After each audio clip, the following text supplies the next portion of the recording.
done something that you don't actually want to do in the first place? So, siguro very timely now, di ba, with the whole COVID thing, na ang dami nating rules like wearing of masks and the list goes on. And still we are obeying because the authorities sort of imposed that we need to do it. And I just want to talk about obedience for today, and that siguro based from my experiences, I want to share my learnings. Meron ako natutunan sa buhay ko. And the first one about obedience is that we obey because someone says, and the second, which is the harder type of obedience, is that we obey out of faith. And the first one, dun siguro mag-fall yung eto na, parang may mga physical distancing, lahat sinusunod natin kung ano sinasabi ng government and all, because someone says na parang may nagsasabi sa atin, ito yung gawin mo, otherwise there would be consequences. And the second part is obeying without us knowing what would be the outcome for that. And for this context siguro, specifically, is obeying God really out of faith. I want to share a story about that. So, God spoke to me to live this particular relationship. And of course, di ba parang puso ko, hindi ko kayang iwan. And I'm so attached and all those ano. So instead of obeying God, I obeyed myself. And parang I was praying na hindi, Lord, parang magbabago pa to. This can still work out. Na parang ito lang talaga yung gusto ko, na magiging maayos yung buhay ko with this relationship, with this person and all that. And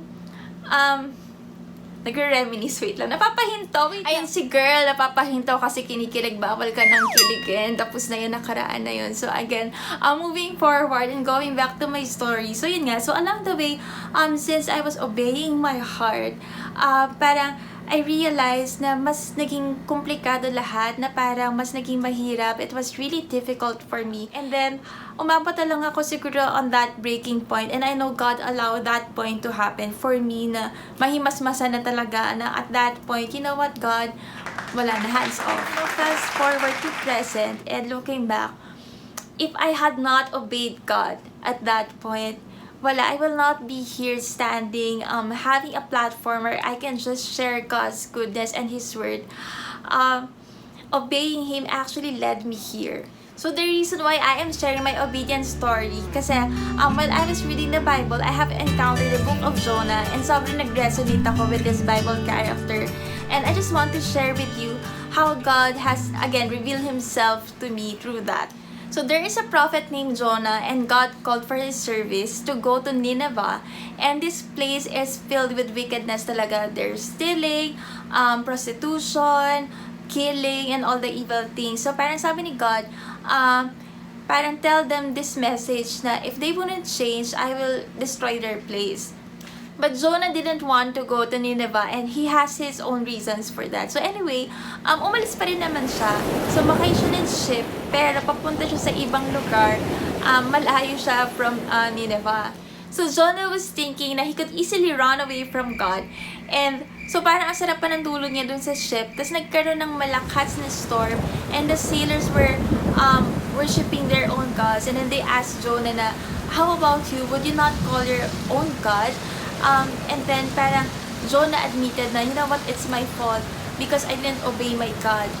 And so parang sabi ng mga sailors, okay, so now what? Parang what should we do to calm the sea? And Jonah said na, you have to throw me into the sea. So parang mga sailors, good-hearted naman sila, na parang sabi, hindi namin gagawin yun. So what they did was, inulan nila yung mga cargo, yung mga gamit, hinulog muna nila para gumaan yung ship, para hindi talaga mag-break. Pero walang nangyari. And so, yun na. So, parang nag-end up siya na wala, hinulog na si Jonah dun sa sea. And then, there was a big fish that swallowed Jonah. So, parang malaking tilapia. Tilapia, kasya ba siya doon? Or like, si Nemo, or siguro a whale. Wala lang, gusto ko na mag-imagine. So, anyway, and then si Jonah, nandun siya sa loob nun for 3 days and 3 nights. And that's when he started praying. So, all about, from running away. And the prayer is really so good. Ilalagay ko dito yung particular chapter and verse that you can just read if you want to feel, or if you just want to pray na parang, is there a God who listens? So, ito yung perfect prayer for that. And so, and then, so parang fast forward, parang God told Jonah na, okay, sige, still do the task, and that you can never hide from me, that I am everywhere. Finally, Jonah reached Nineveh, and so sinabi niya sa mga tao na, from your evil doings na parang you have to do good, otherwise God will destroy your place. And the Ninevites actually followed and they worship God, and yun na yun. And then siguro may next part actually of Jonah na para meron siyang na-feel na anger or ano, but you can just read about it. But I want to stop with this scene na parang okay, yung mga tao, they worship God, they follow, tapos naging nahito na yung mga evil things nila just because Jonah finally obeyed God's call. A revelation to me that, you know, if I obey God, I am actually letting God be God. So meaning to say, there is a God who is true to His word, who fulfills His promises, and He is a God who is just so big, magnificent, and parang He's just my God. So we all have our own stories of obeying God. And probably you're also like me na parang andito na sa point of buti na lang I obeyed God. Otherwise, siguro sobrang wasak ng buhay ko if I continued living that way. Or probably you're also in that season of you're still obeying yourself.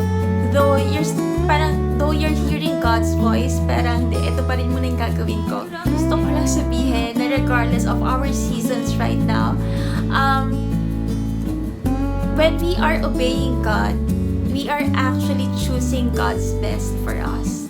Thank you for watching, Baby Believer, and for just journeying with me. And as I always say, this is our faith journey together. So I'll see you in our next videos.